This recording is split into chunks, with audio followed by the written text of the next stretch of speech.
بسم اللہ الرحمن الرحیم۔ السلام علیکم ورحمۃ اللہ وبرکاتہ۔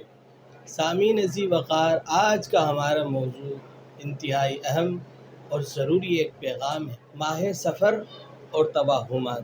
سامعین ذی وقار، اسلام وہ مذہب ہے جس نے انسانیت کو اندھیروں سے نکال کر روشنی عطا کی، لیکن افسوس آج بھی کچھ لوگ جہالت کی باتیں کرتے ہیں اور کہتے ہیں کہ ماہ سفر معاذ اللہ منحوس مہینہ ہے۔ کیا واقعی ماہ سفر منحوس ہے؟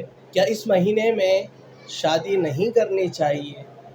کیا اس ماہ مبارک میں سفر نہیں کرنا چاہیے؟ اور کیا اس ماہ مبارک میں کاروبار شروع نہیں کرنا چاہیے؟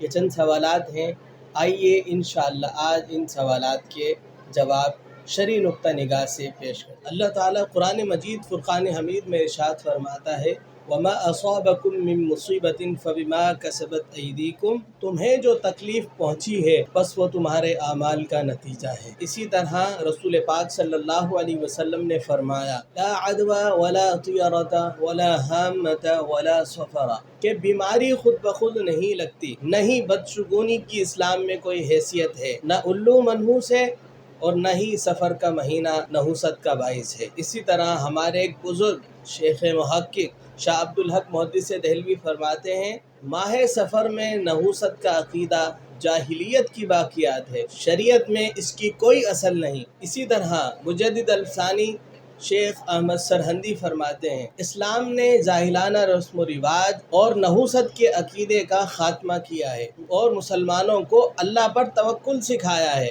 اور اسی طرح میرے امام اہل سنت مجدد دین و ملت پروانہ شمع رسالت الشاہ امام احمد رضا خان فاضل بریلوی فرماتے ہیں، ماہ سفر کی نحوست کا عقیدہ حرام اور جہالت ہے، اس سے دل میں وسوسے آتے ہیں۔ مسلمان کو چاہیے کہ وہ اللہ کی تقدیر پر راضی رہے، لہٰذا قرآن و حدیث اور علماء کے اقوال سے یہ نتیجہ اخذ کیا جا سکتا ہے کہ ماہ سفر میں شادی کرنا، سفر کرنا، نیا کاروبار شروع کرنا جائز بلکہ باعث برکت ہے، اور ماہ سفر میں کام کرنے سے روکنے والا عقیدہ جاہلانہ اور غیر شرعی ہے۔ انسان جب توہم پرستی کا عقیدہ رکھتا ہے تو نتیجہ یہ نکلتا ہے کہ انسان کے دل میں بے جا خوف پیدا ہوتا ہے، اللہ پر توکل کم ہو جاتا ہے اور یوں زندگی کی ترقی رک جاتی ہے۔ اللہ تعالیٰ نے فرمایا، وَعَلَى اللَّهِ فَتَوَكَّلُوا إِن كُنتُم مُّؤْمِنِينَ، اور اللہ پر بھروسہ کرو اگر تم مومن ہو۔ سامعین ذی وقار، ماہ سفر کی نحوست کا عقیدہ باطل ہے، اپنے دلوں کو ان توہمات سے پاک کریں اور اللہ پر مکمل بھروسہ کریں۔ دین کی اصل روح قرآن و حدیث ہے اور اہل سنت علماء کی تعلیمات ہیں، لہٰذا توہم پرستی کا عقیدہ ختم کریں اور اصل اسلام کی طرف لوٹ آئیں۔ آخر میں دعا کرتے ہیں، اللہم ارزقنا فہم الدین وحسن العمل واحفظنا من شر الوساوس والتوہمات، آمین۔ السلام علیکم ورحمۃ اللہ وبرکاتہ۔